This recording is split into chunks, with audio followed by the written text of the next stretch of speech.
Gen Z फेरि पनि विद्रोहको तयारीमा हो। एक चरणको फेरि विद्रोह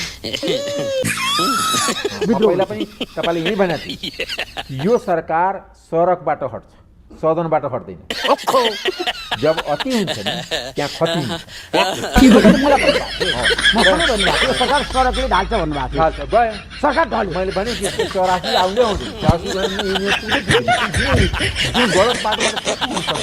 बात तो सही है। प्रधानमन्त्रीको देश हो, त्यसको जागिर हो, जनताकै जागिर हो।